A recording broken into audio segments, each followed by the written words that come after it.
نحمده ونصلي على رسوله الكريم اما بعد فاعوذ بالله من الشيطان الرجيم بسم الله الرحمن الرحيم رب اشرح لي صدري ويسر لي امري واحلل عقدة من لساني يفقهوا قولي۔ اللہ تعالیٰ کا لاکھ لاکھ شکر ہے جس نے ہمیں اسلام کی نعمت سے نوازا، زندگی گزارنے کے بہترین طریقے ہمیں سکھائے، مختلف اوقات اور مختلف مواقع پر کی جانے والی عبادات، اس کے بارے میں بھی واضح ہدایات اپنی کتاب اور اپنے حبیب محمد صلی اللہ علیہ وسلم کی سنت کے ذریعے ہم کو عطا کی۔ ہم سب جانتے ہیں کہ دین اسلام ایک وے آف لائف ہے، طریقہ زندگی ہے۔ یہ وہ طریقہ ہے جو اللہ نے اپنے بندوں کے لیے بھیجا ہے۔ اس طریقے کو اختیار کرنے والے، اس طریقے کو بنانے والے خود انسان نہیں، یعنی یہ طریقہ ڈیوائز کرنے والا خود اللہ رب العزت ہے۔ لہذا کوئی بھی کام جسے ہم اسلام کے نام پر کریں گے، دین کے نام پر کریں گے، اس کام کے لیے ضروری ہے کہ ہمارے پاس واضح ہدایات، انسٹرکشنز، تعلیمات اللہ کی طرف سے موجود ہوں، واضح دلائل سامنے ہوں۔ واضح دلائل میں دو بڑی چیزیں آتی ہیں، ایک قرآن حکیم ہے کہ کسی بھی کام کے کرنے کے لیے قرآن حکیم سے رہنمائی حاصل ہو، یا پھر حضور صلی اللہ علیہ وسلم کا طریقہ کہ کسی بھی کام کو آپ نے کس طرح کیا، اس کے بارے میں آپ نے کیا فرمایا۔ چونکہ یہ ماہ شعبان ہے، یہ بھی بابرکت مہینوں میں سے ایک مہینہ ہے، تو ہم دیکھیں گے کہ اس کے بارے میں قرآن حکیم اور سنت نبوی صلی اللہ علیہ وسلم میں کیا ارشادات ملتے ہیں کہ اس مہینے میں ہم کو کیا کرنا چاہیے۔ اب دیکھیے کہ عبادت کی اصل غرض کیا ہوتی ہے، اللہ تعالیٰ کی خوشنودی حاصل ہو، اور اس کو خوش کرنے کے لیے وہی کام کرنا ہے جو اس کو پسند ہے، یا اس نے بتایا ہے، یا اس کے ہاں وہ قبول ہو جائے، کیونکہ اجر اور ثواب ہم کو وہاں سے چاہیے، کسی انسان سے نہیں۔ یعنی دین کے نام پر ہم جو کچھ بھی کریں گے اس کا اجر اور ثواب اللہ تعالی سے امید رکھیں گے۔ لہذا ہمارے ہر کام کے پیچھے نیت اس کی رضا ہو اور طریقہ اس کے بتائے ہوئے قاعدوں کے مطابق ہو۔ جب ہم ماہ شعبان کے بارے میں قرآن پاک کی طرف رجوع کرتے ہیں تو ہمیں کوئی خاص آیت اس کی فضیلت کے بارے میں نہیں ملتی۔ مثلا رمضان المبارک کے بارے میں قرآن پاک میں آتا ہے شہر رمضان الذی انزل فیہ القرآن، رمضان کی ایک رات لیلۃ القدر کے بارے میں بھی آتا ہے کہ لیلۃ القدر خیر من الف شہر، لیکن شعبان کے بارے میں کوئی ایسی آیت نہیں آتی۔ زیادہ سے زیادہ اس کی فضیلت کے بارے میں جو چیزیں ہم کو معلوم ہوتی ہیں وہ احادیث سے ہیں۔ احادیث میں ہم دیکھتے ہیں کہ اس مہینے کی جو مخصوص عبادات بتائی گئی ہیں وہ روزے ہیں۔ حضرت اسامہ بن زید رضی اللہ تعالی عنہ بیان کرتے ہیں کہ میں نے عرض کیا، یا رسول اللہ، لم اراک تصوم من شہر من الشہور ما تصوم فی شعبان، قال ذلك شهر يغفل الناس عنه بين رجب ورمضان وهو شهر ترفع فيه الأعمال إلى رب العالمين وأحب أن يرفع عملي وأنا صائم۔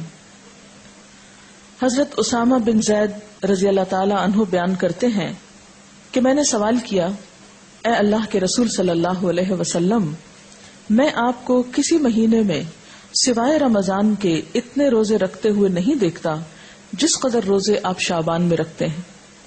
آپ نے فرمایا کہ لوگ اس رجب اور رمضان کے درمیان والے مہینے کی فضیلت سے غافل ہیں، حالانکہ اس مہینے میں لوگوں کے اعمال اللہ تعالیٰ کے سامنے پیش کیے جاتے ہیں۔ میری چاہت یہ ہے کہ میرے اعمال اللہ تعالیٰ کے سامنے میرے روزے کی حالت میں پیش ہوں. یہ روایت جو ابھی میں نے آپ کے سامنے رکھی یہ ابو داؤد اور نسائی کی ہے. ایک اور روایت میں ہے، ترمذی کی روایت میں ہے، حضرت ام سلمہ رضی اللہ تعالی عنہا فرماتی ہیں، ما رأیت النبی صلی اللہ علیہ وسلم یصوم شہرین متتابعین الا شعبان و رمضان، کہ میں نے رسول اللہ صلی اللہ علیہ وسلم کو 2 مہینے پے در پے روزے رکھتے ہوئے سوائے شعبان اور رمضان کے نہیں دیکھا. حضرت انس رضی اللہ تعالی عنہ بیان کرتے ہیں کہ رسول اللہ صلی اللہ علیہ وسلم سے یہ دریافت کیا گیا کہ ای الصوم افضل بعد رمضان؟ قال شعبان لتعظیم رمضان. قال فأی الصدقۃ افضل؟ قال صدقۃ فی رمضان. حضرت انس بیان کرتے ہیں کہ آپ صلی اللہ علیہ وسلم سے پوچھا گیا کس مہینے میں رمضان کے بعد روزہ رکھنا افضل ہے؟ آپ نے فرمایا شعبان میں، رمضان کی عظمت کے لحاظ سے، یعنی رمضان کی ایک طرح سے تیاری کے طور پر. پھر آپ سے دریافت کیا گیا کس مہینے میں صدقہ کرنا افضل ہے؟ آپ نے فرمایا رمضان میں. اس کے علاوہ اور احادیث بھی شعبان کی فضیلت کے بارے میں ملتی ہیں، لیکن وہ احادیث ضعیف ہیں اور بعض تو ان میں سے بالکل موضوع ہیں، من گھڑت ہیں، ان کی کوئی بھی حقیقت نہیں. مثال کے طور پر ان میں سے ایک حدیث کچھ یوں ہے کہ آپ صلی اللہ علیہ وسلم نے رات کو کھڑے ہو کر نماز پڑھنا شروع کی جس میں اتنا لمبا سجدہ کیا کہ میں نے یہ خیال کیا کہ آپ کا انتقال ہو گیا. جب میں نے یہ دیکھا تو کھڑی ہو کر حاضر خدمت ہوئی اور آپ کے پیر کے انگوٹھے کو ہلایا تو وہ ہل گیا تو میں سمجھ گئی کہ آپ زندہ ہیں. پھر کان لگا کر جب میں نے سنا تو سجدے میں آپ یہ دعا پڑھ رہے تھے، اے اللہ میں پناہ مانگتا ہوں تیری معافی کے ساتھ تیرے عذاب سے، پناہ چاہتا ہوں تیری خوشنودی کے ذریعے سے تیرے غصے سے، اور میں پناہ چاہتا ہوں تیرے عذاب اور قہر سے، اور تیری معافی کے ذریعے سے تیرے عذاب سے پناہ چاہتا ہوں، اور تو اتنی خوبیوں والا ہے کہ میں ان کو گن نہیں سکتا اور نہ تعریف کر سکتا ہوں. تو ایسا ہی ہے جیسا کہ تو نے اپنی تعریف کی. جب آپ نے سجدے سے سر اٹھایا اور نماز سے فارغ ہوئے تو مجھ سے فرمایا، اے عائشہ کیا تم نے یہ خیال کیا ہے کہ اللہ کے رسول صلی اللہ علیہ وسلم تیری خیانت کریں گے اور تیری حق تلفی کر کے غیر کے پاس جائیں گے؟ میں نے عرض کیا، یا رسول اللہ خدا کی قسم نہیں، لیکن آپ کے لمبا سجدہ کرنے کی وجہ سے میں نے خیال کیا شاید آپ کا انتقال ہو گیا ہے. پھر آپ نے فرمایا کہ اے عائشہ کیا تم جانتی ہو یہ کون سی رات ہے؟ میں نے عرض کیا، اللہ اور اس کے رسول زیادہ جانتے ہیں. آپ نے فرمایا آج شعبان کی 15ویں رات ہے. اس شب میں اللہ تعالیٰ اپنے بندوں کی طرف نظر رحمت سے دیکھتا ہے، معافی چاہنے والوں کو معاف کرتا ہے، رحم چاہنے والوں کو رحم فرماتا ہے اور بغض رکھنے والوں کو ان کے حال پہ چھوڑ دیتا ہے.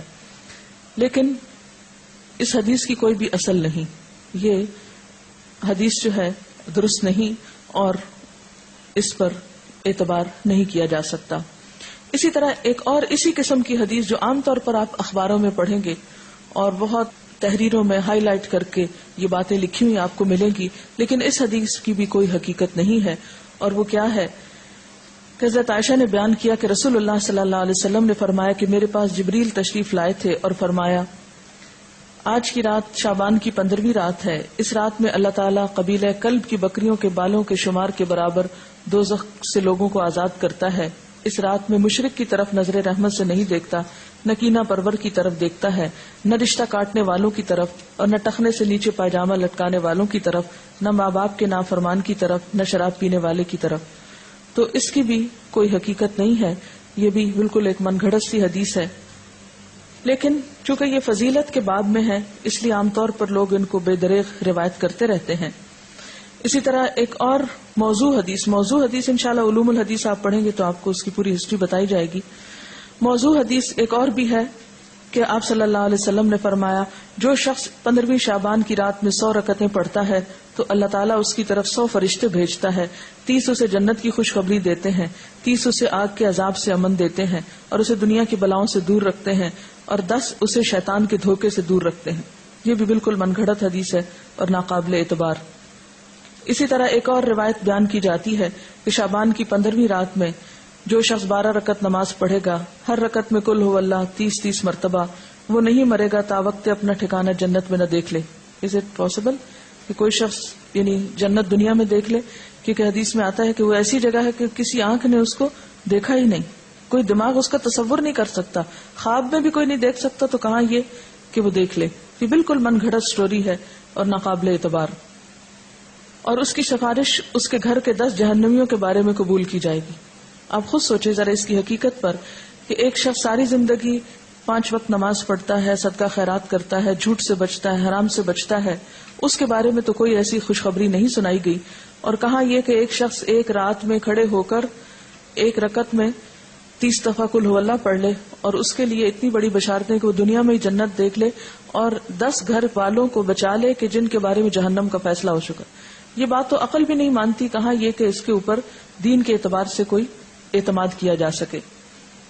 پھر اسی طرح ایک اور موضوع حدیث ہے، شعبان کی 15ویں تاریخ کا روزہ 120 سال کے روزے کے برابر ہے. یہ بھی مشہور ہے بات، اور یہ بالکل جھوٹ بات ہے. یعنی 60 سال گزشتہ زمانے کے اور 60 سال آئندہ کے، اور یہ چیز بھی قابل اعتبار نہیں. تو جو صحیح روایات سے ہم کو پتہ چلتا ہے شعبان کے بارے میں وہ کیا ہے کہ اس مہینے میں روزوں کی فضیلت ہے. یعنی ایک برکت والا مہینہ ہے، رمضان کی ابتدا ہے، رمضان کی تیاری ہے، اور کثرت سے نفلی روزے رکھنے چاہیے. ہاں 15 شعبان کے بعد نفلی روزوں سے بھی روکا گیا ہے تاکہ رمضان کے لیے کمزوری نہ ہو اور رمضان کے روزے چھوٹنے کا اندیشہ نہ ہو. ایک آیت جو عام طور پر اس رات کے بارے میں قرآن پاک سے کوٹ کی جاتی ہے وہ سورۃ الدخان کی یہ آیت ہے، انا انزلناہ فی لیلۃ مبارکۃ انا کنا منذرین فیہا یفرق کل امر حکیم امرا من عندنا انا کنا مرسلین رحمتا من ربک انہ هو السمیع العلیم. ترجمہ ہے اس کا، بے شک ہم نے اسے برکت والی رات میں اتارا ہے، بے شک ہم خبردار کرنے والے ہیں، اس میں بانٹا جاتا ہے ہر حکمت والا کام ہمارے پاس کے حکم سے، بے شک ہم بھیجنے والے ہیں تمہارے رب کی طرف سے رحمت، بے شک وہی سنتا جانتا ہے. یہ آیات مکہ معظمہ میں نازل ہوئی، واقع معراج سے قبل نازل ہوئی. اس وقت 5 وقت نماز بھی فرض نہیں ہوئی تھی، روزے ویسے ہی 2 ہجری میں فرض ہوئے، اور مکہ میں بقی نام کا کوئی قبرستان تک نہ تھا. لہذا جو یہ بات مشہور کی گئی کہ اس رات میں فیصلے ہوتے ہیں، اور حضور صلی اللہ علیہ وسلم سے وہ ایک بہت بڑی روایت منسوب ہے کہ آپ صلی اللہ علیہ وسلم بقی والوں کے پاس رات کے وقت گئے اور وہاں پر آپ نے ان کے لیے دعائے مغفرت کی. تو اس کی کوئی بھی حقیقت نہیں ہے. بات یہ ہے کہ یہ آیت کیا بتاتی ہے، اس کی وضاحت دیکھیے. اس میں کیا لکھا ہے؟ پہلے یہ بتا دوں کہ اس آیت کے بارے میں لوگوں نے یہ مشہور کر رکھا ہے کہ یہ 15 شعبان کے بارے میں ہے. یعنی سورۃ دخان کی یہ آیتیں عام طور پر آپ دیکھیں کہ ٹیلی ویژن میں 15ویں شب کو مختلف پروگرامز کے شروع میں کوٹ کی جاتی ہیں، پڑھی جاتی ہیں، اور لوگوں کو اس آیت کے ریفرنس سے یہ بتایا جاتا ہے کہ یہ 15 شعبان ہے. حالانکہ اس آیت کا نزول کب ہوا؟ مکہ میں ہوا، اور مکہ میں معراج سے قبل. اور پھر اس آیت میں جو بات پتہ چلتی ہے وہ کیا کہ اس مبارک رات میں قرآن پاک نازل کیا گیا، انا انزلناہ فی لیلۃ مبارکۃ. قرآن پاک ہی کی ایک اور آیت سے کیا پتہ چلتا ہے کہ قرآن پاک کب نازل ہوا؟ آپ بتائیے. رمضان میں نازل ہوا. سورۃ البقرہ کی آیت شہر رمضان الذی انزل فیہ القرآن، کہ رمضان وہ مہینہ ہے جس میں قرآن پاک نازل کیا گیا. پھر وہ رات شعبان میں کیسے آ گئی؟ پھر دوسری بات یہ ہے کہ سورۃ القدر کے شروع میں کیا آتا ہے؟ انا انزلناہ فی لیلۃ القدر. اور لیلۃ القدر کون سی ہے؟ وما ادراک ما لیلۃ القدر لیلۃ القدر خیر من الف شہر تنزل الملائکۃ والروح فیہا باذن ربہم من کل امر سلام ہی حتی مطلع الفجر. ہمیشہ سے آپ کو معلوم ہے کہ اس سورت کی جو تفسیر کی جاتی ہے وہ کیا ہے کہ یہ کس رات کے بارے میں بات ہے؟ لیلۃ القدر کے بارے میں. اور لیلۃ القدر کیا شعبان میں ہوتی ہے یا رمضان میں؟ رمضان میں. اور رمضان کی کون سی رات ہوتی ہے؟ اس کے بارے میں تاکید سے نہیں بتایا گیا کہ کون سی رات. ہاں، آخری عشرے کی رات ہے. اور اس کی تفصیل کہاں سے پتہ چلتی ہے؟ حدیث پاک میں ہے کہ ایک مرتبہ آپ صلی اللہ علیہ وسلم گھر سے باہر تشریف لائے، دیکھا کہ دو شخص باہم جھگڑ رہے تھے. آپ نے ان کی صلح فرمائی، پھر فرمایا کہ میں تمہیں ایک خیر کی بات بتانے نکلا تھا، مگر تم جھگڑ رہے تھے، اس لیے میں وہ بات بتانا بھول گیا. صرف اتنا یاد ہے کہ وہ بات یہ تھی کہ وہ رات کب ہے. یعنی میں یہ بتانے کو آ رہا تھا کہ لیلۃ القدر کب ہے، لیکن تمہارے جھگڑے کی وجہ سے وہ مجھ کو بھول گئی. اب مجھے یاد نہیں، بس اتنا یاد رہ گیا کہ وہ برکت والی رات رمضان المبارک کی آخری 5 طاق راتوں میں سے ایک تھی. اب تم اس کو 21، 23، 25، 27 اور 29ویں راتوں میں تلاش کرو. یہ بخاری کی روایت ہے. آپ صلی اللہ علیہ وسلم اس رات کو پانے کے لیے رمضان کے آخری عشرے کا اعتکاف فرمایا کرتے تھے. یہ بھی بخاری کی روایت ہے. تو اس سے کیا پتہ چلتا ہے کہ لیلۃ القدر، قدر سے مراد کیا ہے؟ ایک تو قدر و قیمت کے معنوں میں آتا ہے، دوسرا قدر سے مراد تقدیر بھی ہے کہ تقدیر کے فیصلے اس رات میں ہوتے ہیں، نہ کہ 15 شعبان کی رات کو.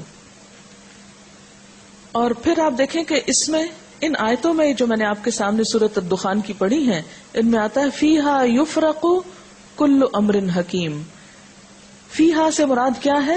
اس رات میں یفرق تقسیم کیے جاتے ہیں، کل امر سب کام، حکیم حکمت والے، یعنی ہر قسم کے فیصلے اس رات میں فرشتوں کے حوالے کیے جاتے ہیں، ان کو دے دیے جاتے ہیں.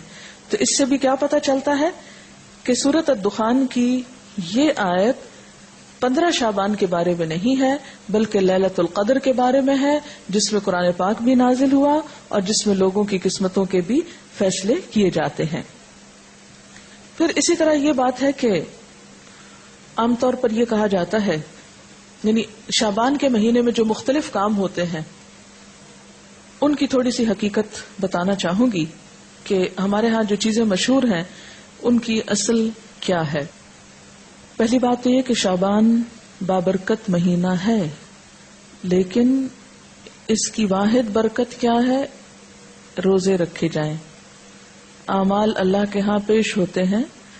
اور آپ صلی اللہ علیہ وسلم نے کیا فرمایا کہ میں یہ چاہتا ہوں کہ میرا عمل اس وقت اللہ کے ہاں پیش ہو جب میں روزے سے ہوں.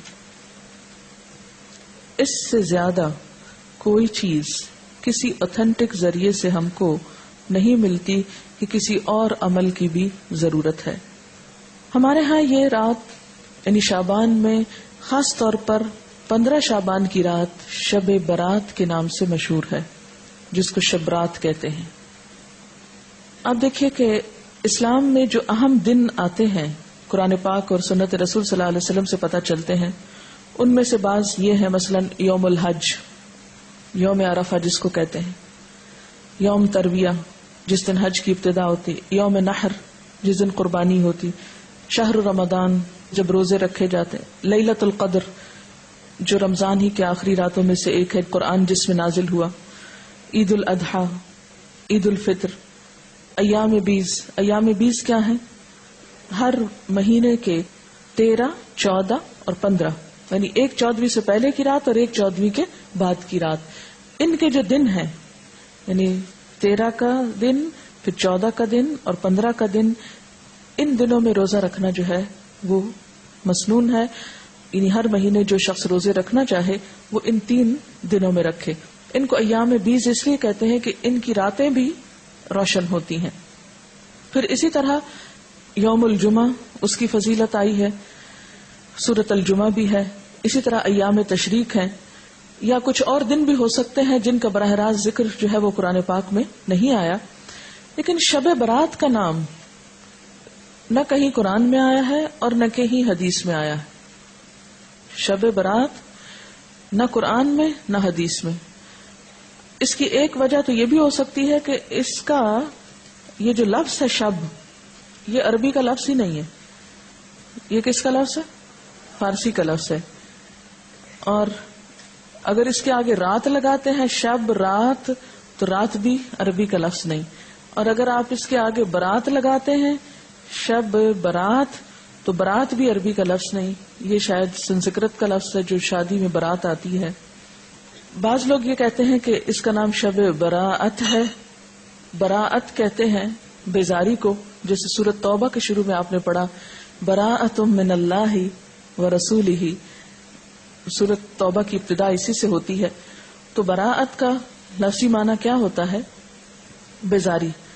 تو اس رات میں کس کی کس سے بیزاری، اگر شب براءت کہتے ہیں، حالانکہ براءت کوئی نہیں بولتا، تو یہ اپنی ترکیب کے اعتبار سے بھی کوئی اسلامی ترکیب نہیں ہے، اور نہ ہی کوئی اسلامی اعتبار سے اس کی کوئی فضیلت یا اہمیت یا حقیقت بنتی ہے۔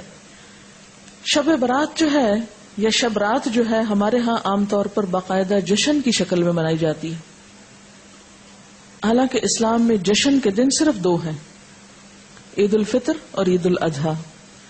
حضرت انس رضی اللہ تعالی عنہ سے روایت ہے کہ جب رسول اللہ صلی اللہ علیہ وسلم مدینہ منورہ آئے تو ان کے ہاں 2 دن تھے جن میں وہ کھیلتے اور خوشیاں مناتے۔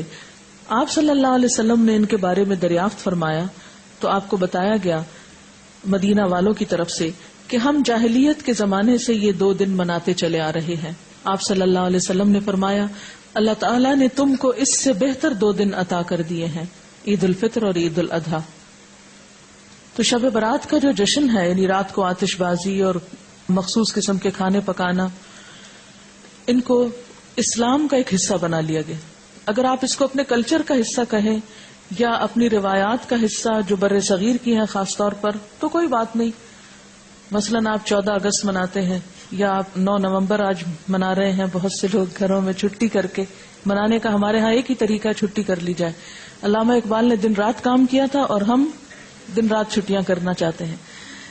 بہرحال تو وہ آپ کا کیا ہے، ایک لوکل کلچر ہے، اس کا اسلام سے کوئی تعلق نہیں، یعنی 9 نومبر کا اسلام سے کوئی تعلق نہیں۔ اسی طرح اگر آپ 15 کو آتش بازی کرتے ہیں یا حلوہ پکاتے ہیں تو وہ آپ کا لوکل کلچر تو ہو سکتا ہے، اس کا اسلام سے کوئی تعلق نہیں، کیونکہ اس کے بارے میں نہ کوئی تعلیم قرآن پاک سے ہم کو ملتی ہے اور نہ ہی نبی صلی اللہ علیہ وسلم کی سنت سے۔ مثلاً اس رات میں کیا ہوتا ہے، حلوہ پکایا جاتا ہے اور دوسروں کو کھلایا جاتا ہے، مردوں کی فاتحہ دلائی جاتی ہے، چراغاں کیا جاتا ہے، کینڈلز وغیرہ لوگ چھتوں پر جلاتے ہیں، اور اب اس کی جگہ دوسری بجلی کی بتیاں بھی جلائی جاتی ہیں، آتش بازی کی جاتی ہے، گھروں میں خاص طور پر رنگ روغن کیا جاتا ہے، صاف کیا جاتا ہے۔ لیکن اگر غور کیا جائے تو ان میں سے کوئی بھی چیز اپنی اصل کے اعتبار سے قرآن اور سنت سے نہیں ہے۔ جہاں تک اس بات کا تعلق ہے کہ حلوہ پکانا، تو آپ دیکھیے کہ اس کے پیچھے یہ کہا جاتا ہے کہ نبی صلی اللہ علیہ وسلم کا دانت مبارک احد میں شہید ہوا تھا تو آپ کو حلوہ پکا کر کھلایا گیا تھا، تو ہم بھی حلوہ پکاتے ہیں۔ تو بات یہ تھی کہ آپ نے تو دانت شہید کروایا تھا، ہم نے کتنے دانت اسلام کی راہ میں شہید کرائے ہیں؟ تو اگر دانت ہمارا شہید نہیں ہو تو حلوہ کھانے کا ہم کو کیا حق ہے؟ دوسری بات یہ کہ آپ کو یہ معلوم ہے کہ جنگ احد شوال میں ہوئی تھی، جنگ احد شوال میں ہوئی تھی، اور ہم حلوہ 15 شب کو کھا رہے ہیں۔ لہذا اس حلوے کی کوئی بھی اصل نہیں ہے۔ اس رسم کی کچھ اصل ہندوانہ کلچر میں ملتی ہے۔ وہ کیا؟ ہندوؤں میں سال میں 1 دفعہ حلوہ پوری پکا کر کبوں کو کھلائی جاتی ہے، یہ ان کی ایک رسم ہے، اور وہ اسے بزرگوں پرکھوں کو کھلانا کہتے ہیں۔ کیا کہتے ہیں؟ بزرگوں پرکھوں کو کھلانا۔ شب برات میں عموماً صرف حلوہ نہیں، پوری بھی ہوتی ہے جو شاید اسی کلچر سے مشابہت رکھتی ہے۔ پھر آپ دیکھیے کہ بعض لوگ یہ کہتے ہیں کہ حضرت اویس قرنی نے آپ صلی اللہ علیہ وسلم کی مطابقت میں دانت شہید کیا تھا اور انہوں نے حلوہ کھایا تھا، تو یہ ہے کہ اگر آپ نے ان کی بھی پیروی کرنی ہے تو پھر پوری کیجئے، آدھے حصے کی نہیں، پہلے دانت توڑیے اور اس کے بعد پھر حلوہ کھائیے۔ لیکن بات یہ ہے کہ آپ صلی اللہ علیہ وسلم سے صرف بیٹھ کر حلوہ کھانے کی کوئی روایت نہیں ملتی. آپ کے گھر میں تو 2 ماہ چولہا نہیں جلتا تھا, صرف کھجور پانی پہ گزارا ہوتا تھا. پھر اسی طرح یہ ہے کہ بعض لوگ شب برات کو مردوں کی عید بھی کہتے ہیں. یعنی عید الفطر تو زندوں کی عید ہے, بعض کے ہاں شب برات مردوں کی عید ہے. ان کا خیال یہ ہے کہ اگر کوئی شخص شبرات سے پہلے مر جائے تو جب تک شبرات میں حلوہ پوری اور چپاتی پر اس کی فاتحہ نہ کی جائے وہ مردوں میں شامل نہیں ہوتا. جی, اور نہ اس کے کنبے میں پہلا تہوار منایا جاتا ہے. یعنی رواج کیا ہے کہ جب کوئی فوت ہو جائے تو پہلا تہوار یہ منایا جائے, پھر اس کے بعد کوئی شادی رکھی جائے یا کوئی اور خوشی کا موقع. تو یہ مردے کی پہلے عید کی جائے پھر اپنی عید. آپ نے دیکھا ہوگا کہ اگر کسی کا کوئی رشتہ دار عید سے پہلے فوت ہو جائے تو وہ لوگ عید نہیں مناتی. ہمارے ہاں کتنی عام ہے یہ بات نا. حالانکہ افسوس جو ہے اس کی مدت تو سوائے شوہر کے 3 دن مقرر کی گئی. پھر اسی طرح یہ ہے کہ ان کے ہاں, ہندوؤں کے ہاں اگر کوئی فوت ہو جائے تو یہ پرکھوں کو کھلانے والے واقعے سے پہلے نہ کوئی شادی بیاہ رکھتے ہیں اور نہ ہی کوئی اور خوشی کا موقع. اور اسی طرح یہ ہے کہ اگر کوئی شخص یہ نہ کرے تو اس کو اپنی برادری سے نکال دیتے ہیں.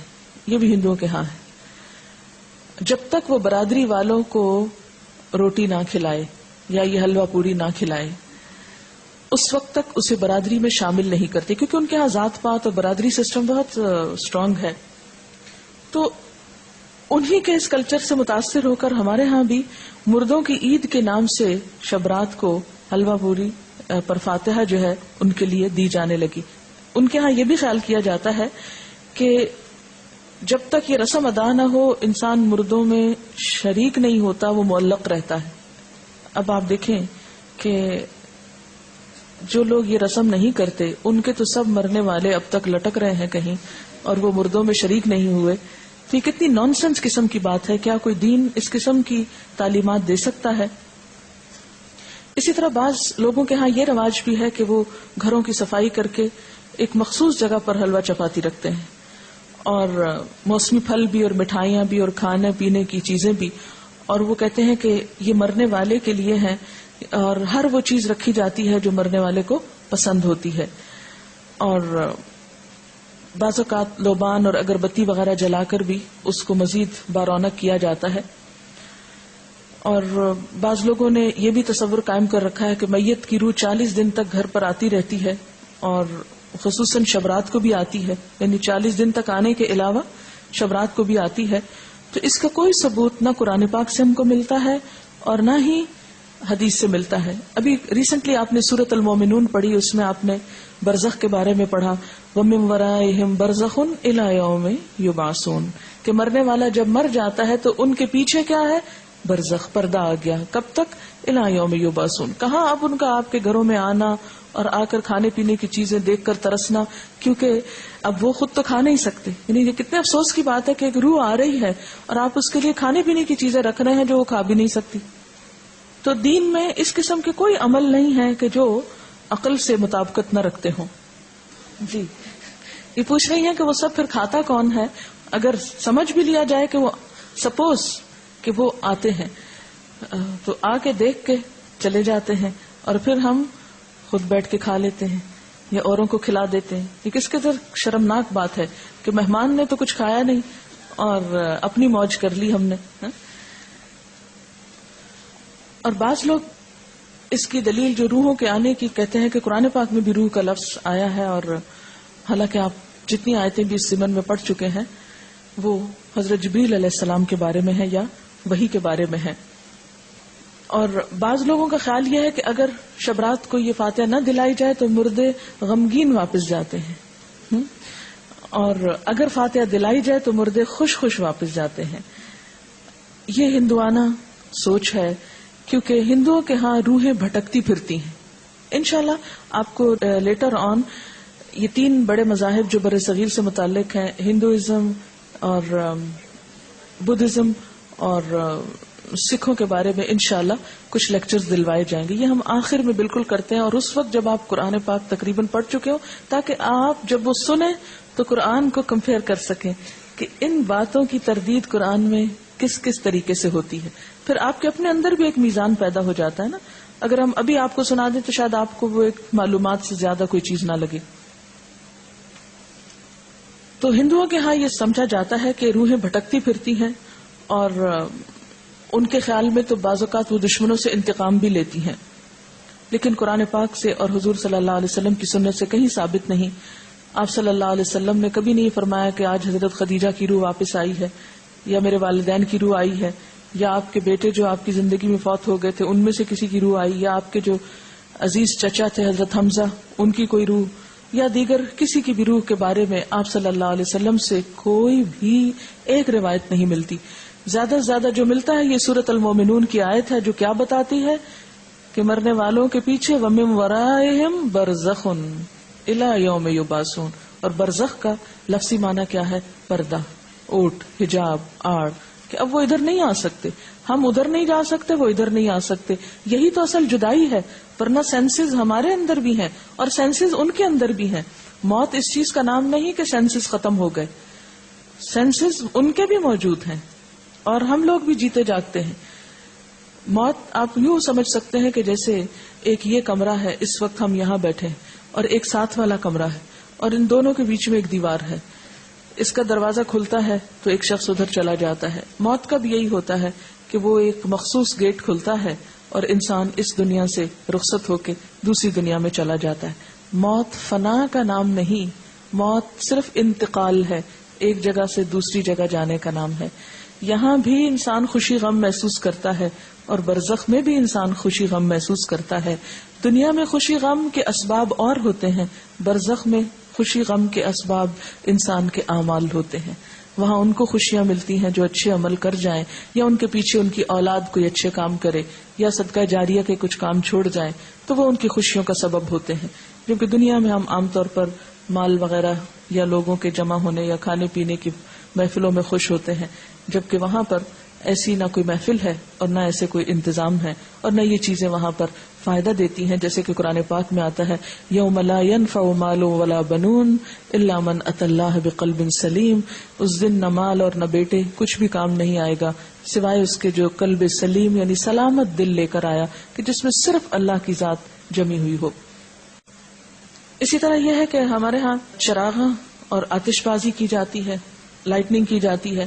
یہ بھی بیسیکلی ایک ہندوانہ رسم ہے، اور اگر ہندوانہ نہ بھی ہو ہمیں اس سے بھی کوئی نہیں کہ کس کی ہے اور کس کی نہیں، اس لیے کہ صرف ہندو نہیں تو دنیا بھر میں اب آتش بازی کے شو جو ہیں وہ دیکھے جا سکتے ہیں. اسلامکلی ایسی چیزوں کو بہت پروموٹ کرنا، تھوڑا بہت روشنی اور تھوڑی بہت ایسی چیز اعتدال میں، تو وہ کسی حد تک آپ کہہ سکتے ہیں مثلا شادی کے موقع پر اگر اعلان کرنا ہے، کیونکہ لازم ہے نکاح کا اعلان کرنا، تو اس کے لیے اگر کوئی تھوڑی بہت روشنی کر لیتا ہے حدود کے اندر رہتے ہوئے تو کوئی حرج نہیں. لیکن جس ملک کا حال یہ ہو کہ اس کی فیکٹریاں آدھا دن بند رہتی ہوں صرف اس لیے کہ بجلی نہیں، وہاں ایک رات میں اتنی بجلیاں ضائع کر دینا. اور خصوصاً میں کراچی میں دیکھتی ہوں کہ راتوں کو جو فنکشنز ہوتے ہیں ان میں بے تحاشا بجلی صرف کی جاتی ہے، اور بعض اوقات محض نمائش کے لیے. یہ کس قدر اسراف ہے. دن میں فیکٹریز میں کام کرنے کے لیے بجلی نہیں، اور وہی بجلی ہم محض رات کو دل کی خوشی کے لیے ضائع کر بیٹھتے ہیں. یہ ایک قومی نقصان بھی ہے، اور اللہ کے ہاں بھی اس کی پوچھ ہوگی کہ اتنا اسراف آخر کیوں. ہر چیز اپنی حدود کے اندر ہی اچھی ہے اور ایک لمیٹڈ ٹائم میں ہی اچھی ہے. اس سے بڑھ جانا جو ہے وہ دنیا اور آخرت دونوں میں نقصان دیتا ہے. اور اسی طرح محض آگ جلا کے ختم کر دینا اور اس پر لاکھوں کروڑوں روپیہ ضائع کر دینا، اور اس کے نتیجے میں جو پولوشن پیدا ہوتی، آپ کو معلوم ہے کہ جو بہت آتش بازی ہوتی ہے، کیونکہ اسلام آباد میں ہر سال شاید 14 اگست کو ہوتی ہے، تو اس روز آپ یقین کیجئے کہ ہم لوگ سانس نہیں لے پاتے. قریبی جو ایک بہت بڑا پارک ہے فاطمہ جناح پارک، تو اس میں ہوتا ہے، اور اس قدر گھروں تک دھواں آ جاتا ہے کہ کھڑکی آپ کھولیں تو آپ کا دم گھٹنے لگتا ہے. کروڑوں روپیہ الگ خرچ ہوا آگ جلانے پہ، اور اس کے بعد جو دھواں بن کے نیچے پورے شہر میں پھیلتا ہے اور کئی بیماریوں کا سبب بنتا ہے. مجھے نہیں سمجھ میں آتا یہ کون سی قومی خدمت ہے. اس سے بہتر ہے کہ ہم کوئی بھی ایسا تعمیری کام کریں اس روز کہ جس سے ہماری قوم تھوڑا آگے جائے دنیاوی اعتبار سے بھی.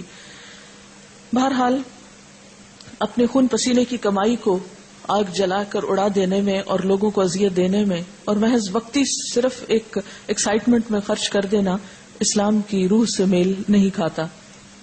پھر یہ ہے کہ ہمارے ہاں عام طور پر اس رات کے بارے میں کچھ فضیلتیں منسوب ہیں. مثلاً یہ کہ شب برات میں سالانہ بجٹ تقسیم ہوتا ہے، سال بھر کے امور کا فیصلہ ہوتا ہے، رزق، شادی، اولاد، حج، موت، بیماری، فراخی، تنگی، عزت، ذلت، حادثات، غمی، خوشی. اس رات بعض لوگوں کو مردوں میں لکھ دیا جاتا ہے. تو یہ سب باتیں جو ہے من گھڑت ہیں، ان میں سے کسی ایک چیز کی بھی حقیقت نہیں. یہ سب کچھ لیلۃ القدر تقدیر کی رات میں ہوتا ہے، نہ کہ شعبان کی 15 رات میں. اور اسی طرح بعض روایات میں لوگوں کے ہاں یہ مشہور ہے کہ جس طرح زمین پر مسلمانوں کی 2 عیدیں ہیں، اسی طرح ملائکہ کی 2 عیدیں ہیں، شب برات اور لیلۃ القدر. یہ بھی بالکل من گھڑت بات ہے. اور بعض لوگوں نے یہ روایت بھی گھڑ رکھی ہے کہ جس طرح بارش بادل کے بغیر نہیں برستی، اسی طرح جو شعبان میں گناہوں سے پاک نہ ہو وہ رمضان میں بھی پاک نہیں ہو سکتا. تو یہ بات بھی ایک عقل میں نہ آنے والی بات ہے. پھر اسی طرح یہ کہا جاتا ہے کہ رمضان اللہ کا مہینہ ہے، تو شعبان کو حضور صلی اللہ علیہ وسلم نے اپنا مہینہ کہا ہے. اس کی بھی کوئی حقیقت نہیں. اور بعض روایات میں آتا ہے کہ تمام مہینوں پر شعبان کی فضیلت ایسی ہے جیسی مجھے تمام انبیاء پر. یہ بھی من گھڑت بات ہے. اور شعبان کی 15ویں رات قیام کرو اور دن کو روزہ رکھو، کیونکہ اللہ تعالیٰ اس دن آسمانی دنیا پہ تجلی فرما کر کہتا ہے کہ ہے کوئی بخشش مانگنے والا کہ اسے بخش دوں.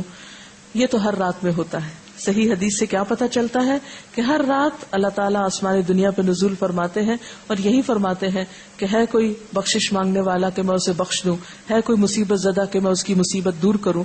اس کے لیے صرف 15 رات مخصوص نہیں ہے. پھر اسی طرح بعض لوگوں نے یہ بھی مشہور کر رکھا ہے کہ جو شعبان کے 3 روزے رکھتا ہے اس کے سب گناہ معاف ہو جاتے ہیں اور اس کی روزی میں برکت دی جاتی ہے. اور اس کی بھی کوئی حقیقت نہیں ہے. یہ کیسے ہو سکتا ہے سال بھر انسان گناہ کرے اور صرف شعبان کے 3 روزے رکھ کے سب کچھ درست کر لے. اسلام شارٹ کٹ نہیں، اسلام چند ریچولز کی ادائیگی کا نام نہیں. اسلام ایک وے آف لائف ہے، طریقہ زندگی ہے. اس میں اللہ کے حقوق بھی ہیں اور بندوں کے حقوق. یہ کس طرح ہو سکتا ہے کہ ایک شخص دوسروں کے حقوق پہ ڈاکہ ڈالے، کسی کو تانے دے، کسی کی چغلی کرے، کسی کے گھر میں آگ لگوائے، کسی کو ستائے، کسی کو مارے اور حرام خوری کرے، اور پھر اس طرح کے چند کام کر کے، حلوے پکا کے کھا کے اور چند اور ریچولز ادا کر کے یہ سمجھے کہ اس کے دین کی ساری ذمہ داری پوری ہو گئی.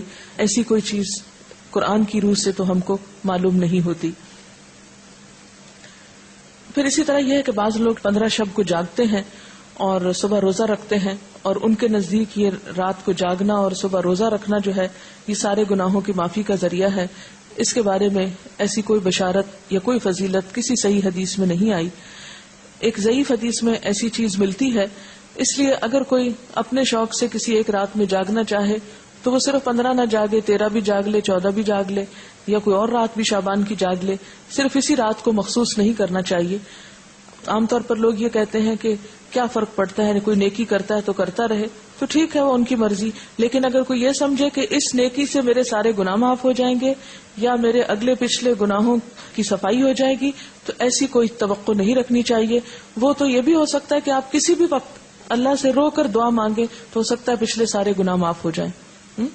لیکن اس رات کے بارے میں ایسی کوئی صحیح حدیث جو ہے وہ نہیں ملتی. آپ دیکھیے کہ یہ سب چیزیں بیان کرنے کا مقصد کیا ہے. مقصد یہ نہیں ہے کہ لوگوں کو ایک نیکی سے ہٹایا جائے.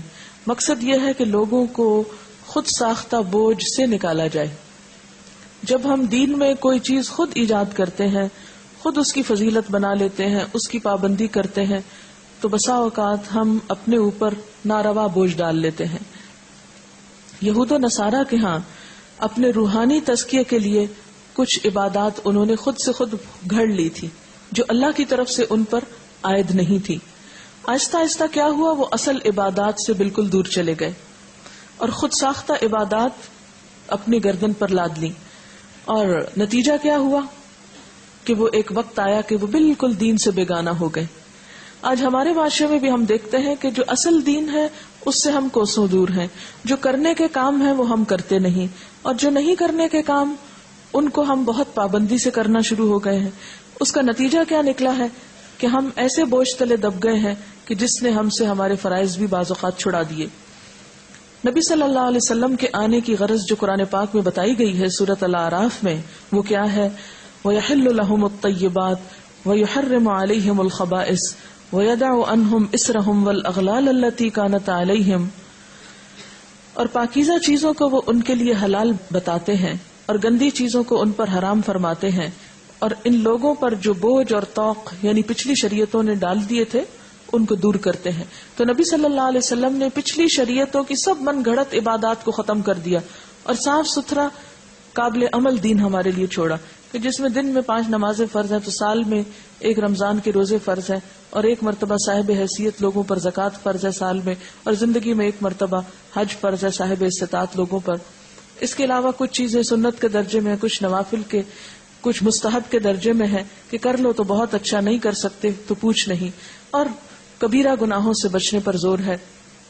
پھر صغیرہ گناہوں کو بھی ڈسکریج کیا گیا، بہت زیادہ ریچولز میں لوگوں کو نہیں الجھایا گیا، بہت زیادہ پابندیاں ان پہ نہیں لگائی گئیں۔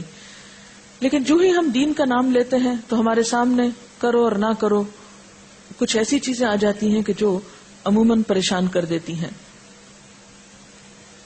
اسی طرح ایک اور چیز بھی ہمارے ہاں مشہور ہے، اور وہ سلامی روزہ ہے جو شعبان کے مہینے میں رکھا جاتا ہے۔ شعبان کے آخری دن استقبال رمضان کے لیے بعض لوگ روزہ رکھتے ہیں جس کو سلامی روزہ بولتے ہیں، اور سلامی اس کو کیوں کہتے ہیں کہ رمضان کو سلام کر رہے ہیں۔ یہ نہ تو حضور صلی اللہ علیہ وسلم نے خود رکھا، نہ کسی کو رکھنے کی اجازت دی۔ آپ کا حکم کیا ہے کہ نصف شعبان کے بعد نفلی روزے مت رکھو۔ ہاں اگر کسی کا فرض رہتا ہے قضا تو وہ رکھ لے، نفلی روزے رکھنے سے نصف کے بعد منع کیا۔ اس کی وجہ کیا ہے کہ نصف کے بعد رمضان کی تیاری مقصود ہے، کیونکہ روزے سے بہرحال کمزوری تو ہوتی ہے، تھک جاتا ہے انسان۔ ایسا نہ ہو کہ شعبان میں نفلی رکھ کے اتنا تھک جائے کہ جب فرض کی ادائیگی کا وقت آئے تو بیمار پڑ جائے۔ پھر اسی طرح بہت سی چیزیں صرف سنی سنائی ہیں اور آگے بیان ہوتی رہتی ہیں، اور اس کے بارے میں آپ جانتے ہیں کہ آپ صلی اللہ علیہ وسلم نے فرمایا کہ کسی شخص کے جھوٹا ہونے کے لیے اتنا ہی کافی ہے کہ وہ ہر سنی سنائی بات کو آگے بیان کرنا شروع کر دے۔ تو ہمیں کوئی بھی بات کسی کو بھی آگے بتانے سے پہلے ضروری ہے کہ اس کی تصدیق اور تحقیق ہو جائے، تاکہ خدا کے ہاں ہم جواب دہ نہ ہوں۔ اور آپ نے وہ حدیث بھی پڑھ رکھی ہے کہ آپ صلی اللہ علیہ وسلم نے فرمایا، من کذب علی متعمدا فلیتبوأ مقعدہ من النار، جس نے جان بوجھ کر مجھ پہ جھوٹ گھڑا اس کو چاہیے کہ اپنا ٹھکانہ جہنم میں بنا لے۔ اسی طرح ایک بہت مشہور بات جو شبرات سے منسلک ہے وہ آپ صلی اللہ علیہ وسلم کی جنت البقیع میں حاضری ہے۔ حضرت عائشہ فرماتی ہیں کہ اللہ کے رسول صلی اللہ علیہ وسلم جب میری باری کے دن میرے گھر تشریف لاتے تو جنت البقیع ضرور جاتے۔ ایک دن میں نے ان کا پیچھا کیا، آپ قبرستان تشریف لے گئے اور مردوں کے لیے استغفار کرتے رہے۔ آپ کا معمول تھا کہ ہفتہ عشرہ میں قبرستان جایا کرتے تھے، لیکن 15ویں شعبان کو خاص طور پر قبرستان جانا آپ سے کہیں بھی ثابت نہیں، یعنی یہ آپ روٹین میں جاتے تھے، مخصوص یعنی خاص طور پر 15ویں شعبان کے لیے بات نہیں آتی۔ جن روایات میں ہے وہ ضعیف ہے یا موضوع روایات ہیں۔ اس لیے ہمارے ہاں جو عام طور پر رواج ہے کہ 15ویں شعبان کو لوگ رات کے وقت بعض اوقات قبرستان جاتے ہیں، وہاں قبروں پہ چراغاں کرتے ہیں یا خاص قسم کے عمل کرتے ہیں، تو ایسی کوئی چیز جو ہے نبی صلی اللہ علیہ وسلم کی سنت سے ثابت نہیں۔ جو ثابت ہے وہ کیا ہے کہ گاہے بگاہے آپ جاتے تھے، خصوصاً مرد حضرات کو جانا چاہیے۔ آپ صلی اللہ علیہ وسلم نے قبرستان جانے کے لیے کیا فرمایا ہے کہ کنت نہیتکم عن زیارت القبور فزوروها فإنها تزہد الدنیا وتذکر الآخرہ، میں تم کو پہلے قبروں کی زیارت سے منع کیا کرتا تھا، لیکن اب تم جایا کرو کیونکہ وہ دنیا سے بے رغبتی اور آخرت سے بارغبت کرتی ہے، یعنی آخرت کو یاد دلاتی ہے اور دنیا سے بے رغبت کرتی ہے۔ لیکن ہمارے ہاں عام طور پر تو لوگ قبرستان کے پاس سے گزرتے ہوئے بھی اپنے شغل میلوں میں مشغول رہتے ہیں اور قبر والوں کو بھول جاتے ہیں، کوئی ان کو سلام نہیں کرتے، نہ ان کو دعا دیتے ہیں۔ اور اسی طرح وہاں کبھی عبرت کی نظر سے کتنے لوگ ہیں، آپ سب جا کے اپنے گھر والوں سے پوچھئے کہ کتنے لوگوں نے اس حدیث پر عمل کیا کہ نبی صلی اللہ علیہ وسلم نے جو فرمایا ہے کہ قبروں کی زیارت کیا کرو کیونکہ وہ دنیا سے بے رغبت کرتی ہیں اور آخرت کی یاد دلاتی ہیں۔ ہم میں سے کتنوں کے باپ، بھائی، بیٹے صرف اس غرض سے کبھی قبرستان گئے ہوں کہ جا کے اپنی موت کو یاد کر کے آئیں، نہ ہونے کے برابر۔ لیکن جو چیز اللہ کے رسول صلی اللہ علیہ وسلم نے نہیں کی وہ ہم سب شوق سے کرتے ہیں۔ اور اس میں پھر ایک میلے کا سما بھی پیدا کر لیتے ہیں. تو بات یہ ہے کہ ہمیں ان طریقوں کو عام کرنے کی ضرورت ہے جن کے بارے میں ہم سے پوچھا جائے گا اور قیامت کے دن ہم سے حساب لیا جائے گا، اور ان چیزوں سے بچنے کی ضرورت ہے کہ جن کے بارے میں ہمیں کہا نہیں گیا اور ہم نے خود ساختہ طور پر دین میں ان کو شریک کر لیا. آپ دیکھیے کہ جیسے کہ پہلے شروع میں نے عرض کیا کہ اس رات کے بارے میں جو سورۃ الدخان کی آیت کوٹ کی جاتی ہے، تو یاد رہے کہ سورۃ الدخان مکہ میں نازل ہوئی، اور شعبان کے لیے جنت البقیع جانے کی روایت مدینہ سے تعلق رکھتی ہے. تو یہ کس طرح ہو سکتا ہے کہ ایک کام مکہ ہوا اور دوسرا مدینہ ہوا؟ یہ سب باتیں اس لیے مشہور ہوئی کہ ان کی اصل حقیقت پر غور نہیں کیا گیا، اور صرف دیکھا دیکھی یا سنا سنائی میں یہ چیزیں عام کر کے لوگوں میں اتنی پھیلا دی گئیں کہ اگر کوئی شخص اس کے بارے میں یہ بتائے بھی کہ یہ درست نہیں تو عموماً اسی کو برا بھلا کہا جاتا ہے اور ان چیزوں پر اصرار کیا جاتا ہے. یہ تھی اصل حقیقت جو میں نے آپ کے سامنے رکھی ہے. اگر آپ چاہیں تو اس کو قبول کر لیں، اور چاہیں تو آپ وہی کریں جو آپ کرتے رہتے ہیں، کیونکہ میرا حساب بھی اللہ کے ذمہ ہے اور آپ کا بھی. ہم میں سے کوئی کسی کا ذمہ دار بنا کے نہیں بھیجا گیا، ہر ایک کو خود جواب دہی کرنی ہے. فرض یہ بنتا ہے کہ جو بات انسان کو معلوم ہو وہ دوسروں تک پہنچا دے. تو خلاصہ کیا ہے ساری گفتگو کا کہ نمبر 1 کہ بابرکت رات جس کی طرف سورۃ الدخان میں اشارہ کیا گیا ہے وہ لیلۃ القدر کی رات ہے، اور لیلۃ القدر رمضان کی رات ہے، 15 شعبان کی رات نہیں ہے. اور اس کے علاوہ جو رسم و رواج عموماً اس رات کے حوالے سے کیے جاتے ہیں وہ اسلامی کلچر کا حصہ نہیں. اور انہی رسموں کے بارے میں ہی علامہ اقبال نے کہا تھا، وضع میں تم ہو نصارہ تو تمدن میں ہنود، یہ مسلمان ہیں جنہیں دیکھ کے شرمائے یہود، یہ امت روایات میں کھو گئی، حقیقت خرافات میں کھو گئی. تو بات یہ ہے کہ خرافات اتنی عام ہو گئی ہیں کہ اصل حقیقت ہماری نظروں سے اوجھل ہو گئی ہے. میکسیمم جو کرنے کا کام ہے وہ یہ کہ روزے رکھیے، اور وہ بھی 15 کے بعد نفلی نہیں. اگر پچھلے سال کے آپ کے کوئی چھٹے ہوئے ہیں تو ان کو پورا کر لیجئے. کچھ دن پہلے عیسائیوں کے ہاں بھی مردوں کی عید منائی گئی. شارع فیصل پر عیسائیوں کے قبرستان پر بے انتہا رش تھا. لوگ صبح سے چرچ چلے گئے تھے. میں اکثر سوچا کرتی تھی کہ یہ ٹرینڈ ہمارے ہاں ہندوؤں سے آیا ہے یا کرسچن سے. پوچھا جا سکتا ہے، اگر آپ کے کوئی ہمسائے ہوں تو آپ پوچھ لیجئے اور بتا دیجئے تاکہ ہمارے علم میں بھی اضافہ ہو. کسی بھی کلچر سے ہو سکتا ہے لیکن بہرحال اسلامی کلچر نہیں ہے. بہت سے لوگ کہتے ہیں کہ شب برات کو، کہ اس رات کو پورے سال میں لوگ جو مرتے ہیں ان کے پتے جھڑ جاتے ہیں. وہ پتے لگے ہوئے کہاں ہیں؟ آپ کے گھر کے درخت پر یا کسی خاص درخت پر؟ یہ بھی ایک سنی سنائی بات ہے. کسی قرآن حدیث سے یہ نہیں پتا چلتا کہ پتا گرنے سے کوئی مرتا ہے. کسی بزرگ سے پوچھا گیا کہ کون سی رات شب قدر ہے، تو انہوں نے کہا ہر رات شب قدر ہے اگر تو اس کی قدر جانے. یعنی ہر رات کو اگر تم عبادت کرو تو اللہ کے ہاں بہت بڑی، تہجد کے وقت اٹھو، مراد یہ ہے. لیکن ہم اس وقت سوئے رہتے ہیں. اور آپ کو یہ بھی معلوم ہے نا، ہر رات قبر پکارتی ہے، میں کیڑوں کا گھر ہوں، میں مٹی کا گھر ہوں، میرے پاس آنے کے لیے کچھ تیاری کر لو. لیکن وہ تو آواز ہم کو نہیں سنائی دیتی. اگر پچھلے روزے چھوٹے ہوئے ہوں تو اگلے قبول نہیں ہوتے؟ نہیں، ایسی بات نہیں. اگلے قبول تو ہو جاتے ہیں لیکن پچھلے زیادہ لمبے عرصے تک چھوڑے نہیں رکھنے چاہیے. زندگی کا کچھ پتہ نہیں ہوتا. اللہم انک عفو کریم تحب العفو والی شعبان کی رات کو پڑھنے کی خاص طور پر تاکید ہے یا نہیں؟ یہ شعبان کی رات کو پڑھنے کی تاکید نہیں بلکہ لیلۃ القدر میں آخری راتوں میں پڑھنے کی تاکید ہے. یہ کسی نے لکھا ہے کہ عرب حالانکہ بہت امیر ہوتے ہیں مگر اسراف سے بچنے کے لیے لوگ شادی کے اعلان کے طور پر اپنے فلیگ لگاتے ہیں تاکہ مہمانوں کو گھر ڈھونڈنے میں مشکل نہ ہو، بجائے اس کے کہ وہ رات میں بتیاں لگائیں اور بجلی ضائع کریں. یہ ایک اچھا آلٹرنیٹ ہے. آپ کوئی اور علامت بھی رکھ سکتے ہیں. اکثر لوگ اس ماہ میں قبروں پر جا کر دعا کرتے ہیں اور قبروں پر مٹی وغیرہ رکھتے ہیں یا ٹھیک کرواتے ہیں. یہ تو کسی بھی وقت کرائی جا سکتی ہے قبروں کی درستگی، جب قبروں کو درست ہونے کی ضرورت ہو، نہ کہ صرف اس رات میں یا اس مہینے میں. بڑی رات سمجھ کر 15ویں شب کو مغرب کی نماز پڑھنے کے بعد اوابین پڑھتے ہیں 6 رکعت. کیا یہ پڑھ سکتے ہیں؟ یہ اگر آپ نے پڑھنا ہے تو عام طور پر پڑھا کریں. صرف اسی ایک رات میں کیوں پڑھ کے فارغ ہونا چاہتے ہیں؟ اگر شعبان کے مہینے میں فرض چھٹے ہوئے روزے رکھ لیں تو کوئی حرج نہیں. یہ پہلے بتا دیا گیا کہ کوئی حرج نہیں.